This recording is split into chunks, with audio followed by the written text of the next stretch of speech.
ang mga kwento ng pag-ibig, kwento ng buhay at kwento ng pag-asa dito sa Barangay Love Stories. Love Stories.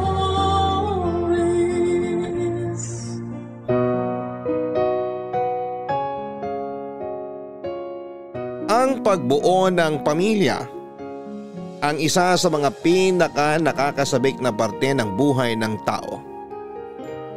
Dahil lahat ay kailangang simulan sa umpisa kung saan ay kasama mo ang kabiyak mo sa buhay. Ang sulat na ating babasahin ngayon ay pinadala ng ating kabarangay na si Aika. Isang magalang na manugang at mapagmahal na asawa. Isang babaeng umasa na magsisimula sila ng kanyang asawa kung saan silang dalawa lang ang magkasama. Pero dahil sa mga hindi inaasahang pangyayari ay may mga planong hindi kaagad nasunod. Kinailangan nilang tumira pansamantala sa bahay ng mami ng kanyang asawa. Maayos naman sa umpisa ang pakikisama niya sa pamilya nito.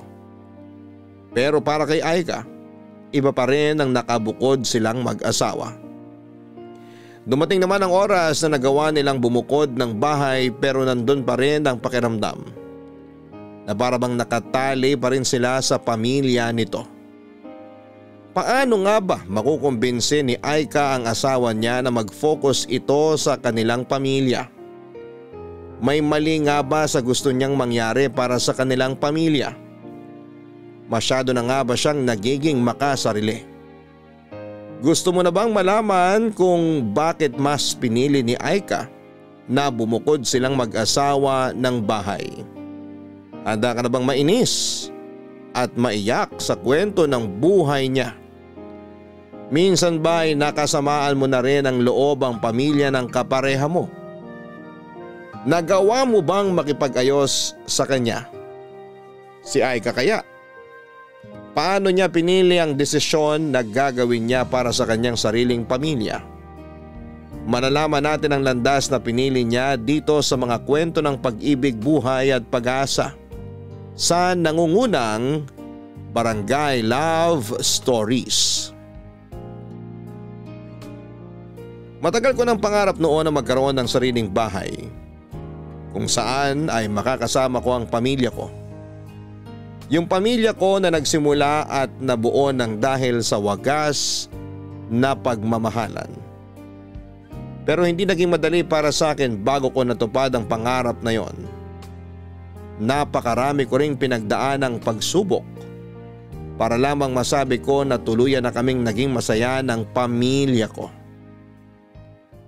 Dear Papa Dudut, itago niyo na lamang po ako sa pangalang Aika, 37 years old at nakatira dito sa Cavite. Ang pakikinig sa radyo ang halos araw-araw na libangan ko dito sa bahay. Lalo na kapag wala akong ibang kasama. At kailanman ay hindi naalis sa inyong istasyon na Barangay LS 97.1 ang radyo namin. Pinaka-paborito ko rin ang programa ninyo na Barangay Love Stories. Dahil palaging may life lesson na naiiwan ng bawat istorya na inyong iniere. At sana'y makapag-iwan din ng aral sa ating mga tagapakinig ang kwentong ito ng buhay ko. Nakilala ko ang first boyfriend ko si Ponzi sa isang church service. Maraming taon na ang nakalipas. Sa unang beses pa lamang na nagkwentuhan kami ay magana ang loob ko sa kanya. Kaya nga nasundan pa ang araw na nagkita at nagkasama kami. Nauwi yon sa ligawan, nasundan ng ilang taon na relasyon. At nauwi sa planong pagpapakasal, Papa Dudut.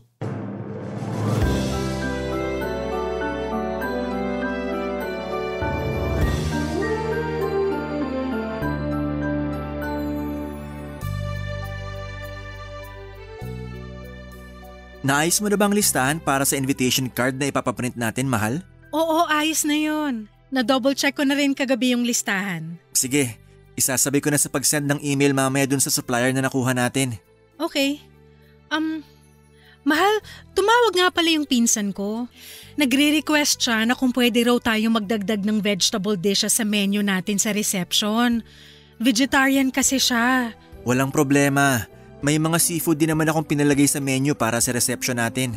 Hindi rin kasi siya kumakain ng seafood. 100% vegetarian kasi siya eh. Ganon ba? May iba kasi akong kilala na vegetarian pero kumakain pa rin ng seafood. Pero ako nang bahala na magpadagdag ng vegetable dishes sa menu natin. Thank you, mahal ko. Wala yon. Iilan lang naman ang bisita sa kasal natin. Kaya gusto ko na ma-enjoy nilang espesyal na araw sa buhay natin. Ay, thank you talaga kasi palagi mong pinagbibigyan ng lahat ng request ko. Nag-give and take lang naman tayo kasi pati ikaw, pinagbibigyan mo rin naman ng mga request ko. Kagaya nung kunin nating ring bearer at flower girl yung dalawang pamangkin ko. Tapos pumayag ka rin na isama natin sa bridesmaids yung dalawang pinsan ko. Kilala ko naman sila, kaya ayos lang din sa akin. Oh, magmerienda muna kayo. Nagluto ako ng ginataang bilo-bilo para sa inyo. Ilalagay ko na tong tray ng pagkain dito sa lamesa at kumuha na lang kayo, ha? Ayan, sakto. Kasi nagugutom na rin ako sa ginagawa naming pag-aayos dito para sa kasal, Mami. Kaya nga naisipan ko na magluto ng paborito mong merienda. Thank you po, tita. Anong tita? Sabi ko naman sa'yo na mami na rin ang itawag mo sa akin. Sige po. Mami. Kukuha na po ako nitong mangkok ng ginataang bilo-bilo at nagugutom na talaga ako. Sige lang, Ponsi. May mga kailangan pa ba kayong asikasuhin o idagdag para sa kasal nyo? Halos kumpleto na rin po lahat. Hindi rin naman po kasi sobrang daming iimbitahan namin sa kasal kaya kaunti lang din ang dapat na asikasuhin. Maganda nga yung ganyan na pamilya at ilang kamag-anak at kaibigan lang ang invited. Para hindi na rin kayo masyadong mapagod sa pag-aasikaso ng lahat. Ay, ano palang balak nyo pagkatapos ng araw ng kasal nyo? Ang ibig kong sabihin, saan nyo balak na magstay habang hindi pa pwedeng tirhan ng bahay nyo? Napag-usapan na po namin ni Ponsi ang tungkol dyan. Uupa po muna kami ng apartment para sa aming dalawa. Tama po si Aika, Mami. May nakita na rin po ako na apartment na malapit lang din sa opisina ko. Mangungupahan pa kayo? Opo, pero yung mura at maliit na apartment lang po ang balak naming upahan pansamantala. Para rin po makatipid kami kahit paano sa gastos. Kung nagtitipid pala kayo, bakit hindi na lang muna kayo dito tumira sa bahay natin? Mas makakatipid kayo kaysa umupa pa kayo ng apartment. Tapos kapag naayos na yung bahay na pinapagawa nyo, saka kayo lumipat doon. Pwede naman po pero ang napag-usapan po kasi namin ni Ponsi, uupa na lang muna kami ng apartment para hindi kami sumiksik dito sa inyo. Ay malaki tong bahay namin kaya wala kang dapat alalahanin. Wala rin namang ibang gagamit ng kwarto ni Ponsi kapag umalis siya kaya dumito na lang muna kayo. Kesa magbayad kayo ng pang-upa sa apartment, idagdag nyo na lang yung pambayad dun sa pinapaayos nyong bahay. Alam mo, mahal, tama si Mami. Dito na lang muna tayo sa bahay namin pagkatapos ng kasal natin. Magre-resign ka na rin naman sa trabaho mo, di ba? Oo. Sakto.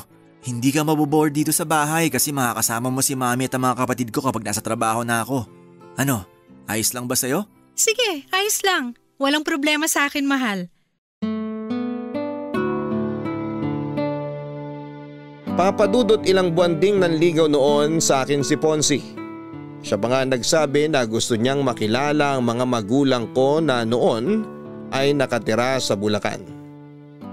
Taga Bulacan kasi talaga ako at sa Cavite lang ako na-assign na magtrabaho. Kaya doon na rin ako halos tumira. Nang dalhin ko siya noon sa Bulacan at pinakilala sa mga magulang ko bilang manliligaw ko, kagad siyang nagustuhan ng mga ito. Natuwa sila kasi pala kwento daw si Ponsi at napaka-komportable nilang kausap ito. Pagkalipas ng 1 linggo pagkatapos ko siyang ipakilala sa mga magulang ko ay sinagot ko na rin si Ponsi, Papa Dudut. Ang pakikipagrelasyon kay Ponsi ang desisyon na kahit kailan ay hindi ko pinagsisihan. Wala kasi siyang ibang pinaramdam sa akin kung hindi puro pagmamahal lang. Ang dami niya na ring naging plano noon para sa future namin. Sa first anniversary nga namin, nagulat ako sa naging regalo niya sa akin. Kumuha na pala siya ng bahay na hinuhulugan para sa aming dalawa. Halos maiyak ako noong gabi na yon kasi pakiramdam ko. Parang nananaginip lamang ako At ilang buwan ang lumipas, nagplano na rin kami na magpakasal. Dahil hindi pa maayos ang bahay namin noon ay tumira muna kami sa bahay ng mami ni Ponsi kasama ang kapatid niya, Papa Dudut.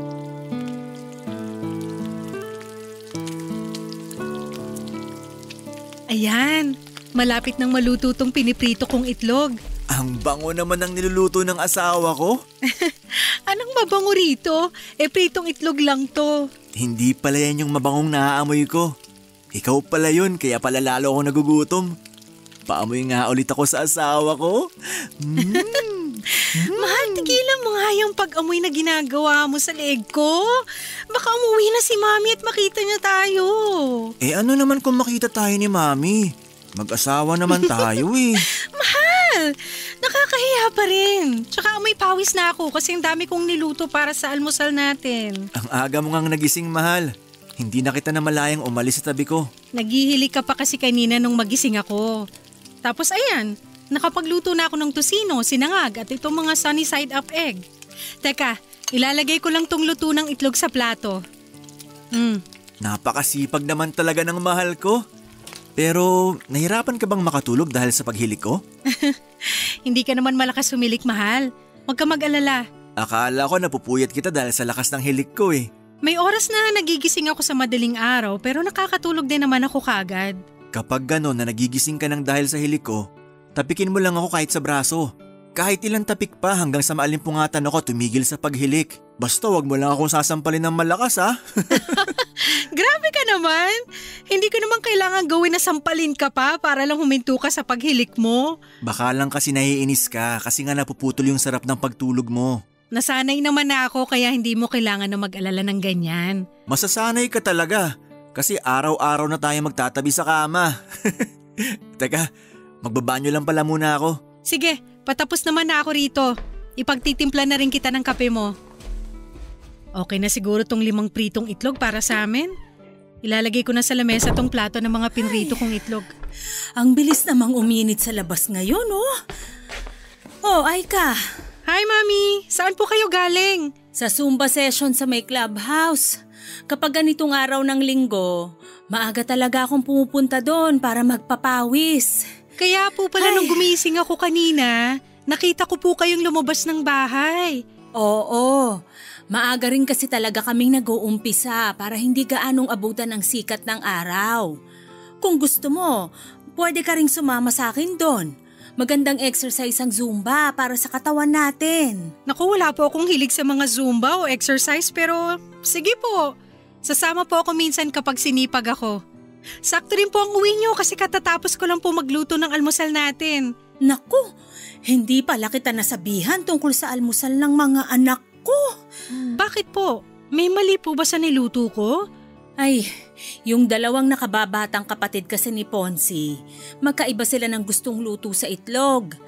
Yung isa, gusto niya na puro egg white lang. Yung bunso ko naman, gusto niya na yung egg yolk lang ang para sa kanya. Kaya kailangan na magkahiwalay ang prito ng egg white sa egg yolk. Since luto na to mga to, hindi po ba pwede na ihiwalay na lang natin yung egg yolk sa egg white? Naku, hindi nila kakainin kapag ganun ang ginawa natin. Pero sige, ako na lang ang magpiprito mamaya ng para sa kanila. Sigurado naman ako na hindi pagising yung mga yon. Kukuha lang ako ng pamalit kong damit para makaligo na rin muna ako.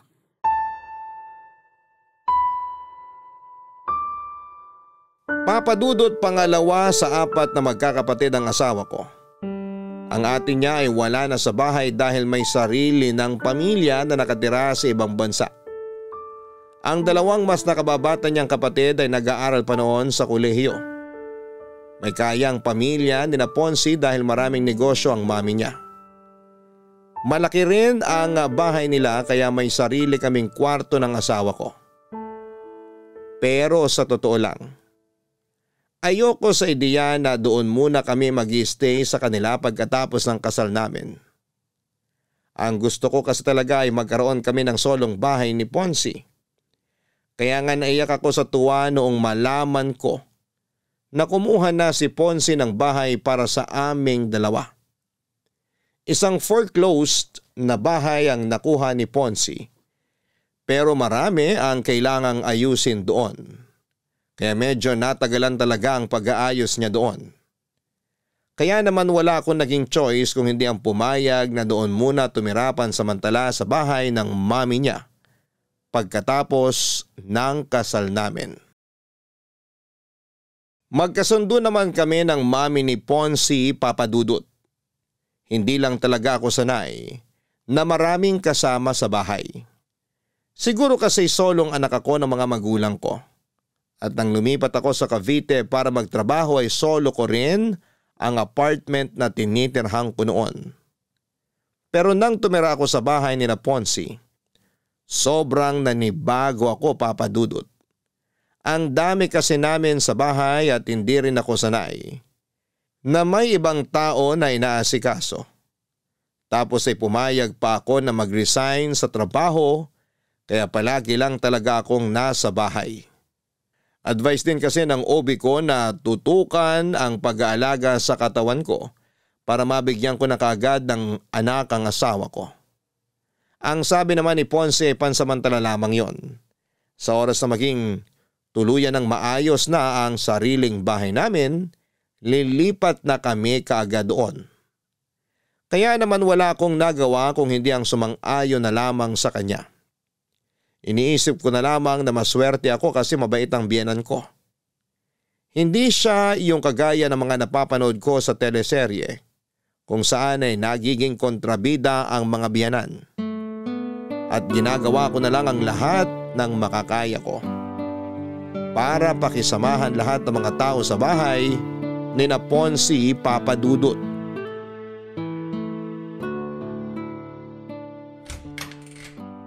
Ay, buti na lang wala masyadong traffic pa uwi. Mabuti naman at nakauwi ka na, mahal. Akala ko nga maiipit pa ako sa traffic kasi Friday ngayon. Oo nga, tapos araw din ng sweldo kaya ina-expect ko rin na mas late ka pang makakauwi. Gusto ko na nga matapos ang meeting namin kanina kasi naantok na rin talaga ako. Nagugutom ka ba? Hindi. Sigurado ka? Pwede ko namang iinit yung dinner namin na tinola kanina. Busog pa ako kasi umorder din ng pizza yung manager namin kanina. Kaya may pagkain kami habang nagmi-meeting. Yun talagang dahilan kung bakit inantok ako kasi nabusog ako dun sa pizza. Ay, makahiga nga muna dito sa kama natin. Sandali lang, ikukuha muna kita ng pambahay. Mamaya na. Huwag ka munang umalis dito sa tabi ko. Hindi ka ba muna maliligo o magpapalit ng damit? Mamaya na. Payakap muna ako sa asawa ko. Ito, yayakapin kita ng sobrang higpit. Ay, ang sarap naman talaga ng yakap ng asawa ko. Nakakawala ng pagod. Gusto mo i-massage kita? Mamaya na lang, mahal. Mas gusto ko magpahinga dito sa mga yakap mo. Bakit nga pala gising ka ng ganitong oras? Pasado 11:00 na rin ah. Ang totoo, kanina ko pa rin gusto magpahinga pero hindi ako makatulog. Bakit? May masakit ba sa'yo? Masama ba pakiramdam mo? Walang masakit sa akin at ayos lang din ang pakiramdam ko. Ano lang, nasa kwarto kasi ngayon ng bunsong kapatid mo yung mga kaibigan niya. Mga kaklase niya yata yun. Ah, oo. Mga kaklase niya nga yun. Nabanggit ni Mami kahapon na may kailangan silang tapusin na research paper kaya mag-overnight sila dyan. Masyado ba silang maingay kanina? Medyo maingay nga sila. Puro lalaki kasi sila doon sa kabilang kwarto tapos ang lalakas pa ng boses nila. Nag-video game pa nga yata sila kasi ang lakas ng sound ng TV nila doon. Hindi ko nga alam kung nagawa ba nila yung sinasabi mong research paper nila. Pasensya ka na sa kanila, mahal. Medyo maingay talaga sila kapag magkakasama. Okay lang naman pero sana naisip nila na may iba pa silang kasama dito sa bahay.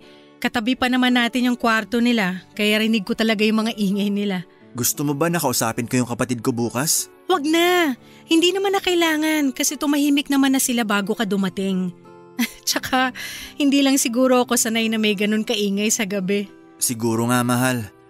At kapag naulit pa yung pag-iingay nila ng 10 oras ng gabi, kakausapin ko na talaga siya. Pero wag mo siyang aawayan kasi baka magkaroon kayo ng issue ng dahil sa akin.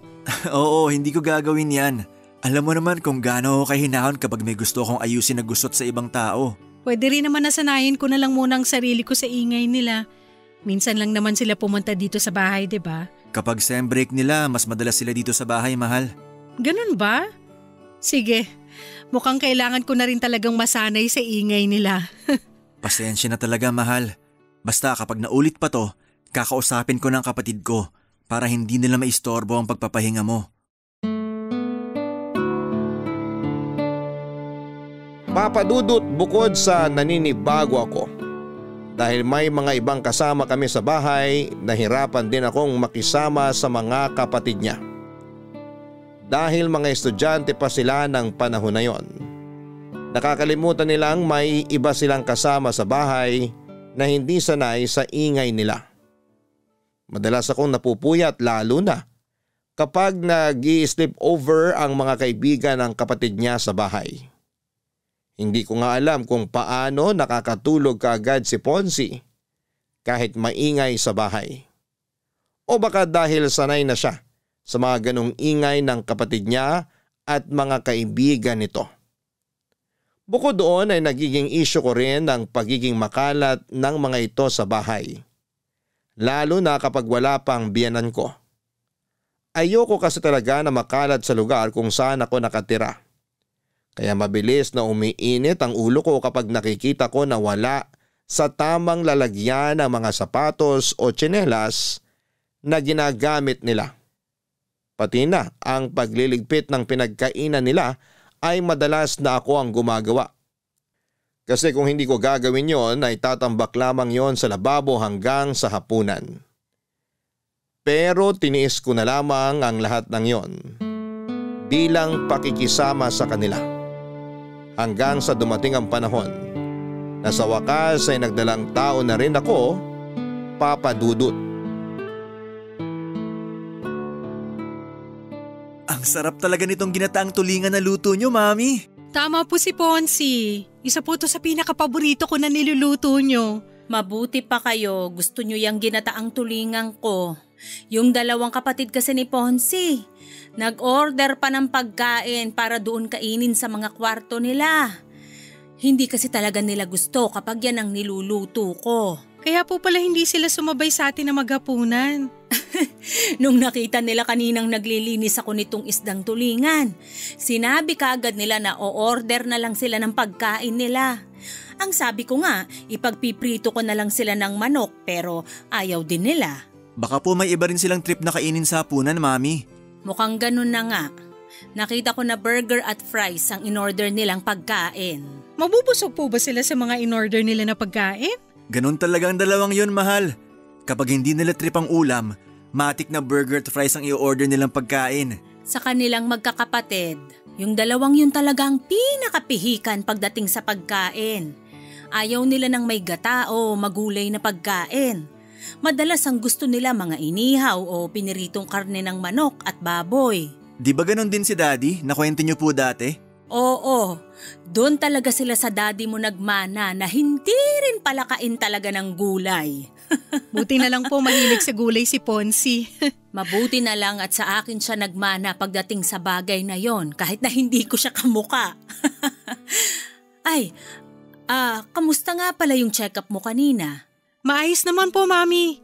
Wala naman po nakitang problema ang ubigay ni ko sa pagbubuntis ko. Mabuti naman. Ilang buwan na nga uli yan? 5 months na po. 5 months pa lang pala yan. Pero parang masyado ka na yatang malaki, Aika. Po? Ano pong ibig niyong sabihin, Mami? Parang ang bilis mong tumaba. Mukha naman pong sakto lang ang laki ng katawan ni Aika, Mami. Normal din naman daw po ang weight niya, sabi ng doktora niya kanina. Nako, minsan hindi yun basta nakikita sa timbang. Magugulat na lang kayo sa next follow-up check-up niya. Kailangan ng bantayan ng mga pagkain ni Aika.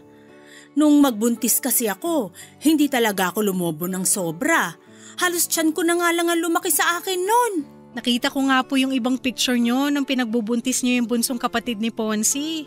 Grabe, ang payat nyo pong magbuntis talaga. Hindi kayo sobrang tumaba o kahit na manas man lang? Sexy talaga magbuntis si Mami. Lahat ng mga pregnant photos niya, parang hindi siya buntis kapag tinakpan ang tiyan niya. Mahilig din kasi kung mag-exercise kahit buntis ako. Kaya nga ikaw, Aika, sumama ka na sa akin minsan sa clubhouse kapag Sabado at Linggo ng umaga. May mga light Zumba session naman sila para sa mga buntis na kagaya mo. Pwede nga yun, mahal, no? Sabi naman ni doktora kanina, pwede ka ng mga light exercise. Makakatulong din daw yun para hindi ka mahirapang manganak. Ayun naman pala. May advice na rin sa'yo ang doktora mo kaya sumama ka na sa akin sa Sabado. Ipapakilala kita dun sa mga kumari at kaibigan ko. Sigurado ko na mag-i-enjoy ka rin kapag nasubukan mo ng isang beses. Wala po kasi talaga akong hilig sa ganyan. Subukan mo lang, mahal. Feeling ko mag-i-enjoy ka rin kapag nakasanayan mo na. Tingnan mo si Mami, mas mukhang bata kaysa sa edad niya. Nakakabata naman kasi talagang kahit na anong klase ng exercise. Kaya samahan mo na ako kahit minsan lang na magsumba, ay ka. Sige po, Mami. Sasamahan ko po kayo sa Sabado. Papa Dudut, nung una talaga ay sinubukan ko rin na isuggest kay Ponce na kumuha muna kami ng pansamantalang apartment. Kasi ayoko talaga sa ideya na doon kami tumira sa kanila. Pero nang sabihin niya na malaki ang matitipid namin, kung doon muna kami sa biyenan ko ay wala na akong naisip na pwedeng idahilan para hindi sumang-ayon sa kanya. Tama naman kasi ang sinasabi niya na malaki ang matitipid namin. Malapit kasi ang bahay nila sa opisina kung saan siya nagtatrabaho. Kaya wala talaga akong choice kung hindi ang pakisamahan ng lahat ng kasama namin sa bahay. Kaya lang, mula nang magbuntis ako ay parang lalong kinailangan kong magdagdag ng mahabang pasensya sa bahay na yon. Naging madalas kasi ang pakikialam ng biyenang ko sa pagbubuntis ko. Pati na ang paglaki ng katawan ko ay pinupuna niya. Kahit pa ilang beses na naming sinabi na normal naman ang timbang ko. Samantalang ang mga magulang ko ay bihirang magbigay ng kahit na anong paalala na alam nilang pwedeng makaapekto sa damdamin ko. Bilang isang buntis, nagiging emosyonal talaga ang isang babae. Mabilis kaming mainis, masaktan o maiyak. Kaya naman ilang beses kong pinigilan na magpakita ng kahit na anong inis sa tuwing kaharap ko ang biyenang ko na may sinasabing hindi masyadong maganda, Papa Dudut. Papa Dudut, ang mami halos ni Ponce ang kasama ko sa ilang buwan ng pagbubuntis ko. Malayo kasi ang mga magulang ko kaya minsan lang silang makadalaw sa Cavite. Pero madalas naman silang tumatawag para kumustahin ako. Laking pasasalamat ko na lamang din at nagsilang ako ng napakalusog na baby. Nang makauwi kami sa bahay ni na Ponce, naging maasikaso naman kahit papaano sa akin ang mami niya. Ayun nga lang, napipilitan akong sumama kay mami ng ilang beses sa pagsusumba niya sa clubhouse. Kahit na hindi ko to nai-enjoy talaga. Kasama rin namin si baby na noon ay pinapasyal at pinapaarawan naming saglit. Hindi man ako kasing payat ni mami, hindi naman ako sobrang taba pagkatapos kong manganak noon. Pero palagi niyang pinapaalala na kailangan ko pa rin ng mga light exercise.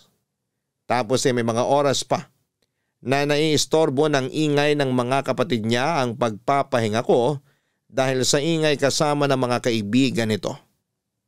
Mabuti na lang, mas malalim ang tulog ng baby ko kaya hindi ito kaagad nagigising. Ang lahat ng pagod na nararamdaman ko noon, kaagad na nawawala kapag hawak ko na ang baby ko. Totoo pala yung sinasabi nila na ang pagkakaroon ng anak ang isa sa mga pinakamasayang bahagi ng buhay ng isang babae. At ilang buwan pa ang lumipas noon. Sa wakas ay nakalipat na kami ni Ponce sa sarili naming bahay, Papa Dudut. Sa wakas, naiayos ko na rin tong sofa dito sa sala. Wala na kaming malaking gamit na naiwan sa labas ng bahay. Pwede na akong maupo at makapagpahinga muna dito. Ay, sumakit ang likod ko kakabuhat ng malalaking gamit namin ah.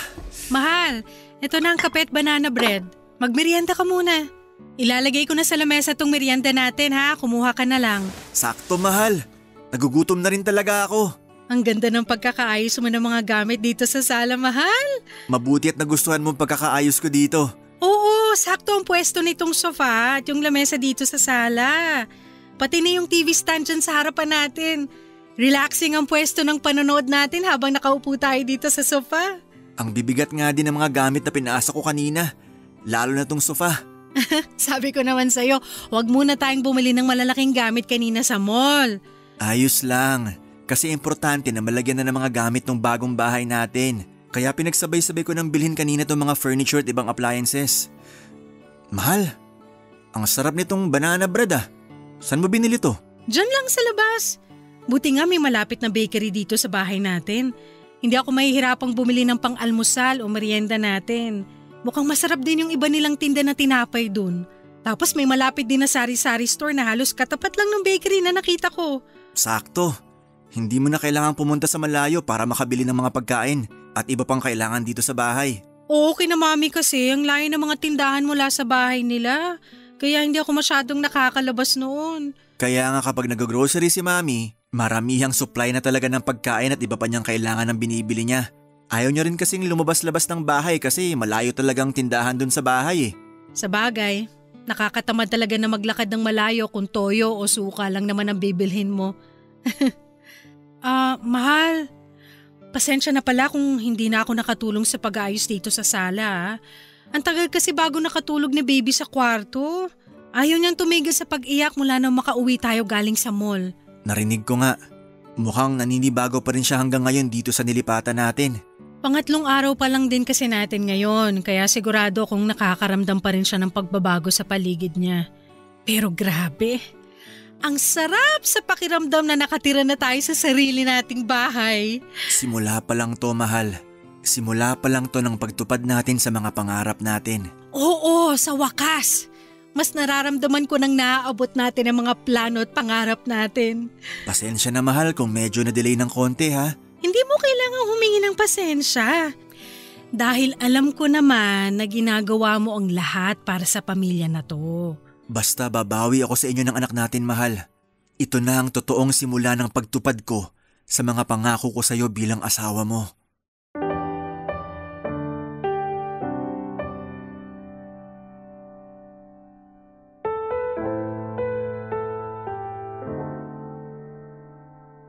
Papadudot, pakiramdam ko noon ay natupad na ang isa sa matagal ko ng pangarap. Yung makalipat kami ng asawa ko sa sarili naming bahay kasama ang anak namin. Sobrang saya ko talaga at naging maasikaso ako sa mag-ama ko. Bungalow type of house nga pala ang nilipatan namin ni Ponzi. May 2 kwarto, maluwag na sala at kusina. Meron ding gate sa labas, garahe at garden kung saan talaga namang nagsimula akong mag-alaga ng maraming halaman. Maaga rin akong gumigising noon para mag-asikaso kay baby at sa almusal ng asawa ko. Bukod sa pag-aalaga sa anak namin at pag-aasikaso sa bahay, ay naging libangan ko rin talaga ang pag-aalaga ng mga halaman habang nakikinig sa iyo, Papa Dudut, sa radyo. Wala na akong mahihiling pa ng panahon na yon. At akala ko, magtutuloy-tuloy na ang kasiyahan namin na yon. Pero hindi pala. Dahil nagsimula ang pagtatalo namin ni Ponzi nang magdesisyon siyang ganapin ang first birthday ng baby namin sa bahay ng mami niya, Papa Dudut.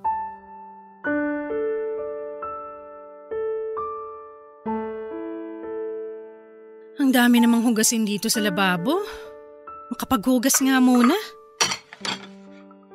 Mahal? Anong ginagawa mo dito sa kusina? Hindi mo ba nakikita? Maghuhugas ako oh. Oo nga, nakikita ko.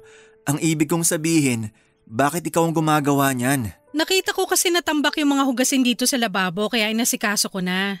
Tsaka hindi naman ako hahanapin sa sala kasi nandun si baby kasama ang mami mo at ang mama ko. Ay, ang dami naman mga baso rito. Dapat pala disposable na lang ang ginamit natin. Tulungan na nga kita sa pagliligpit mo, mahal. Wag na, kaya ko na to. Sige, ako na lang magpupunas ng mga mababanlawan mo ng baso at plato mamaya. Paubos na rin pala tong dishwashing liquid. Ay! Teka, alam ko meron pang isang bote si mami na nakatabi dito eh. Hanapin ko lang saglit dito sa kahon sa may lamesa. nakita ko na. Eto mahal oh. Lagay mo na lang muna dyan sa tabi. Gagamitin ko yan pag wala ng laman tong bote sa lababo. Sige. Mahal? Galit ka ba? May dahilan ba para magalit ako?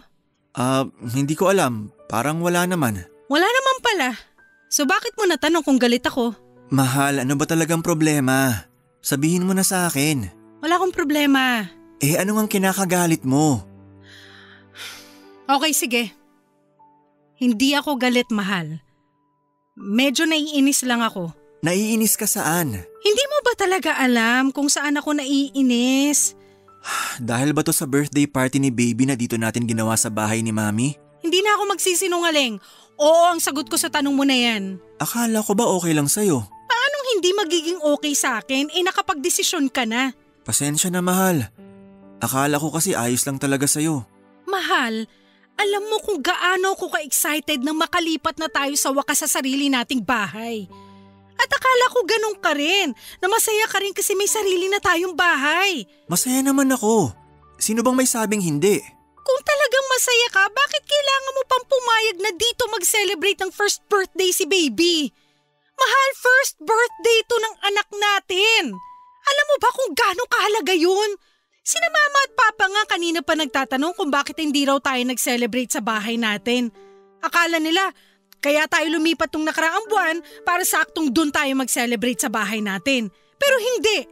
Hindi natin ginamit yung pagkakataon na gawing mas espesyal sana ang birthday ni baby. Mahal, huwag ka nang umiyak. Naiinis lang ako kasi sobrang excited ko na gumawa na tayo ng maraming memory sa sariling bahay natin. Tapos parang magkaiba naman pala tayo ng mga plano sa buhay. Parang hindi ka naman talaga masayang tuparin lahat ng pangako mo sa akin. Mahal, hindi totoo yan. Sorry na. Matagal na rin kasing naplano ni Mami tong birthday party ni baby. Pero ito, promise ko sa'yo, sa mga susunod na birthday party niya, doon na natin palagi gagawin sa bahay natin. Hindi na tayo magsa-celebrate sa ibang lugar.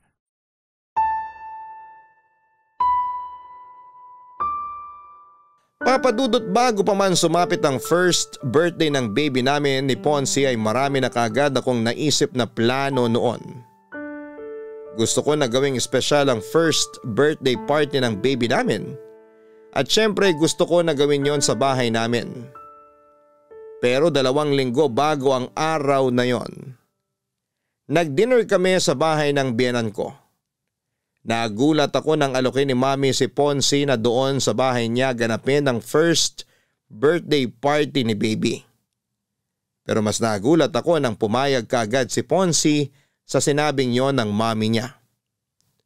Dahil ayoko na magkaroon kami ng isyo ng biyenan ko, sumang-ayon na lang din ako sa sinabi niya kahit sobrang labag sa loob ko.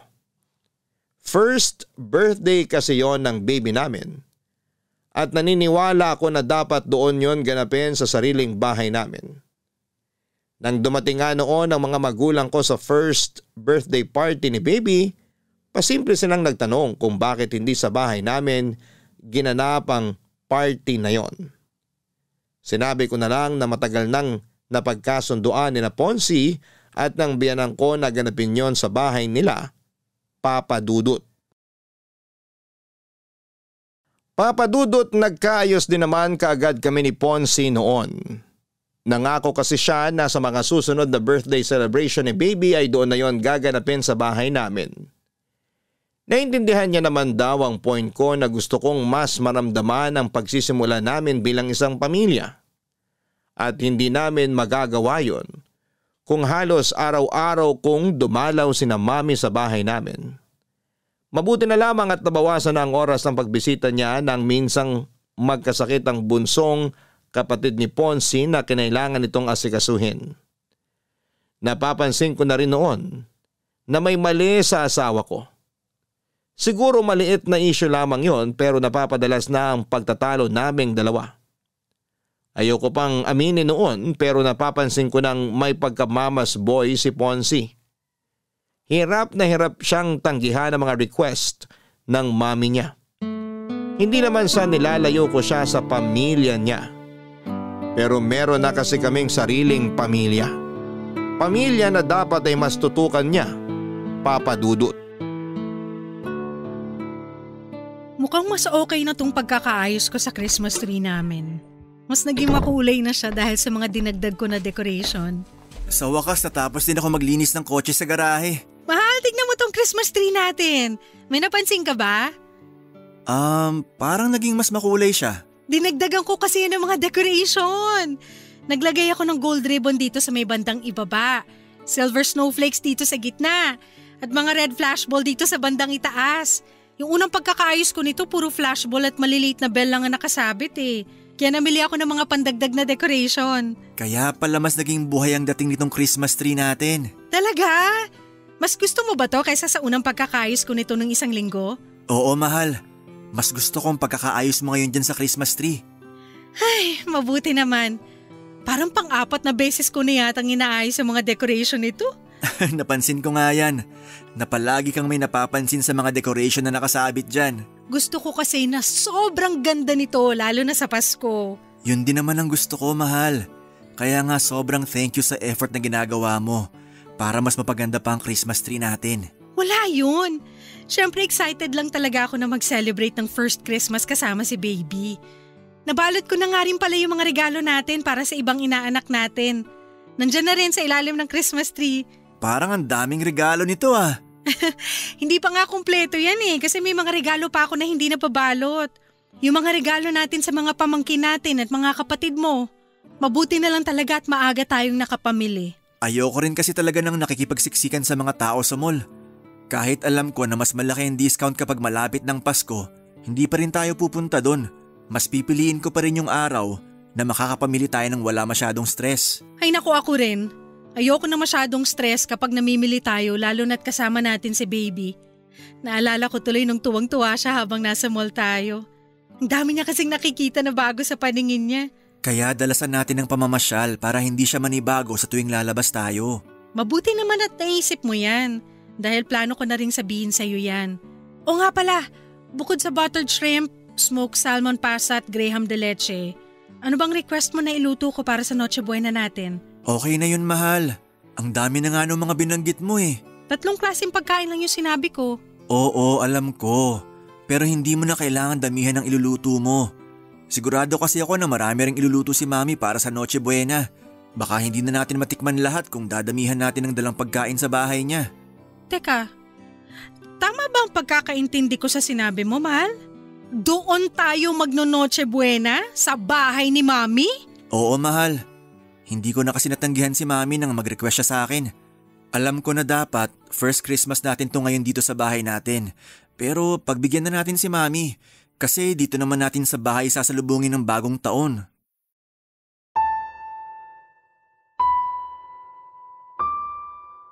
Papadudot na gulat ako nang sabihin ni Ponce na doon kami magpasko sa bahay ng mami niya. First Christmas celebration dapat namin yon sa sarili naming bahay. Pero mas pinili niya na gawin yon sa bahay ulit ng mami niya. Ang nakakainis pa doon, yung paggawa niya ng desisyon na hindi man lang tinatanong kung ayos lang ba sa akin. O siguro'y alam niya rin na hindi ako tatanggi pa. Kaya hindi niya na ako tinatanong pa. Sobrang nahirapan talaga akong itago ang inis na nararamdaman ko noon. Gustong-gusto kong awayin ang asawa ko. Pero dahil ayoko na dumating ang araw ng Pasko na hindi kami magkasundo ay pinakalma ko na lamang ang sarili ko. Kahit paano ay kumalma naman ako nang mangako siya sa akin na dito kami sa sarili naming bahay magse-celebrate ng bagong taon. Tinupad naman ni Ponce ang pangako niya na yon sa akin pero ang hindi ko inaasahan noon. Kasama naming sasalubungin ng bagong taon ang mami at mga kapatid niya sa bahay namin, Papadudot. Salamat sa pag-aasikaso niyo sa amin ng mga kapatid ni Ponce, Aika. Walang anuman po, Mami. Sana po nag-enjoy kayo sa pagse-celebrate natin ng bagong taon dito sa bahay namin. Siyempre naman, ang sasarap ng mga hinanda mong pagkain. Sabi ko naman po sa inyo, mas masarap na magluto ngayon ng asawa ko eh. Napansin ko rin yan sa dami ng mga nakain ko kagabi.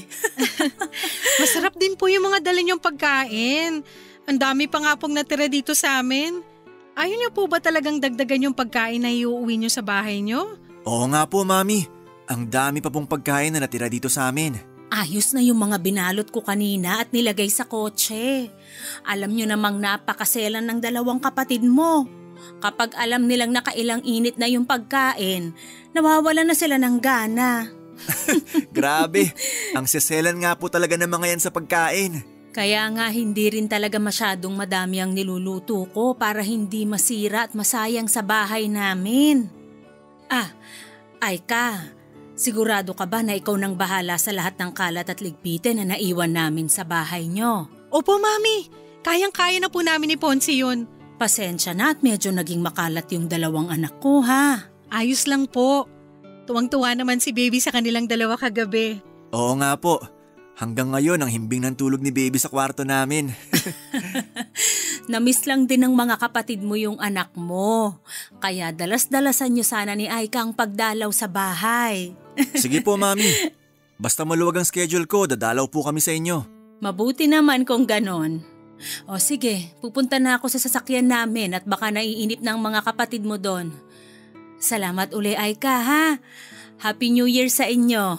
Happy New Year din po, Mami. Mag-iingat po kayo. Bye-bye.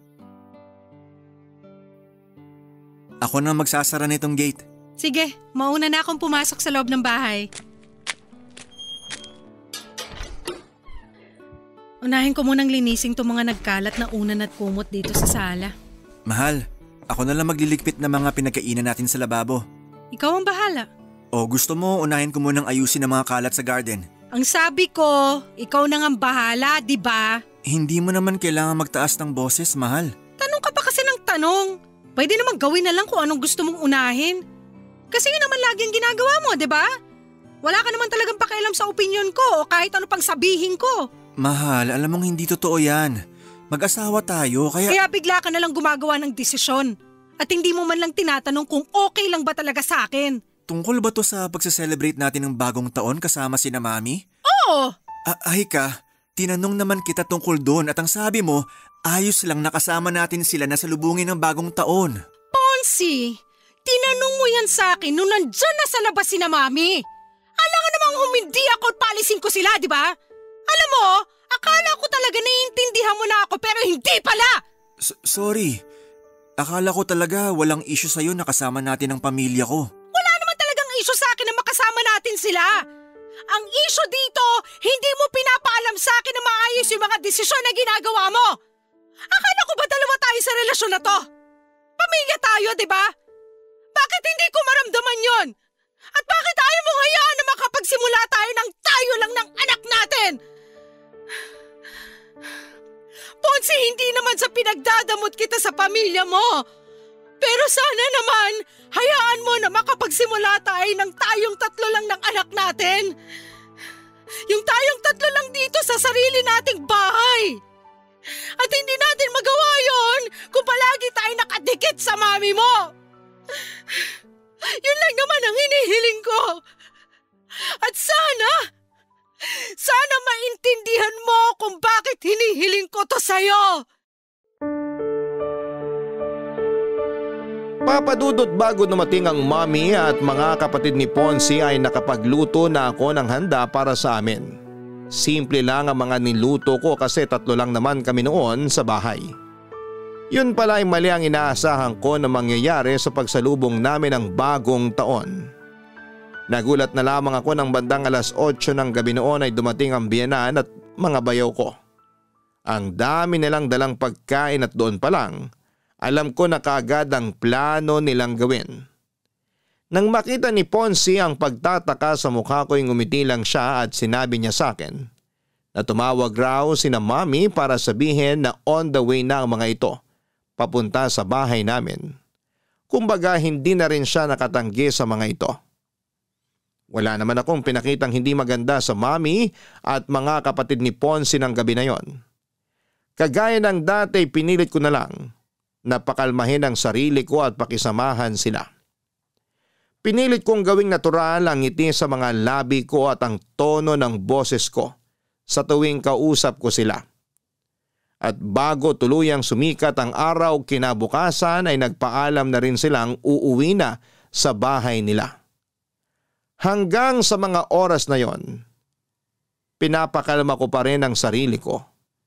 kasi ayoko magkaroon kami ng issue ng manugang at mga bayaw ko. Mukha namang nag-enjoy sila noon sa bahay at hindi nila naramdaman na may inis na akong pinipigilan noon. Hindi naman sa nagiging unfair ako kasi parang nilalayo ko na si Ponzi sa pamilya niya. Pero gusto ko lang talaga papadudot na maintindihan ni Ponzi kung paano kami dapat na magsimula. Na hindi kami pwedeng laging nakadikit sa pamilya niya. Na dapat sinasali niya ako sa paggawa ng mga desisyon na makakaapekto sa akin at sa anak namin. Masasabi ko na yon ang pinakamalalang naging pagtatalo namin noon. Kasi pakiramdam ko, hindi niya pa rin ako sinasama sa bawat desisyon na ginagawa niya. Pagkatapos ng araw na yon ay sinuyo ako ni Ponzi at humingi siya ng sorry sa akin, Papa Dudut. Inamin niyang naging pagkakamali niya sa relasyon namin at nangako siya na mas magiging responsable siya bilang asawa ko at daddy ng anak namin. Masasabi ko naman na tinupad niya yon dahil pagkatapos ng araw na yon ay nagagawa na niyang tanggihan ang mga request ng mami niya na pumunta kami sa kanila. O kapag gusto nitong pumunta sa bahay namin, gumagawa ng dahilan ng asawa ko para hindi yon matuloy. Hindi naman namin sila iniiwasan sa lahat ng oras. May mga araw rin na pinagbibigyan namin sila. Pinaparamdam lang namin na mas gusto naming simulan ang pamilya namin nang hindi kami umaasa sa ibang tao. Salamat po Papa Dudut kung sakali man na mabasa ninyo ang sulat kong ito. Sana'y nakapag-iwan ng aral ang kwento namin ng asawa ko. Hindi masama ang matutunan nating bumukod para makapagsimula ng isang bagong buhay at pamilya. Hanggang dito na lamang po ang kwento ko. And more power sa inyong programang Barangay Love Stories. Ang inyong forever kapuso at kabarangay, Aika. Maraming salamat Aika sa tiwala at oras na ibinigay mo para makapagbahagi ng iyong kwento dito sa aming programang Barangay Love Stories. Totoong hindi naging madali ang mga pinagdaanan mo, lalo na sa pagsisimula ng iyong pamilya. Pero humahanga ako sa naging katatagan na ipinakita mo para maabot ang iyong mga pangarap. Tandaan mo na hanggat alam mong wala kang sinasaktan o tinatapakan na ibang tao kailanman, ay hindi mali ang desisyon na pinipili mo, lalo na kung ito ay para sa kasiyahan ng iyong pamilya. Hanggang sa muli, ako po ang inyong si Papa Dudut sa mga kwento ng pag-ibig, buhay at pag-asa sa Barangay Love Stories number 1. Barangay Love Stories. Barangay Love Stories. Anong say mo sa Barangay Love Stories na ito? Pagkwentuhan natin sa comment section yan.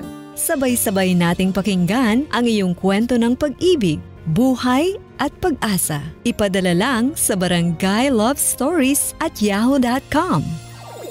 Nagustuhan ng iyong napakinggan? Ituloy yan via live stream sa www.gmanetwork.com/radio.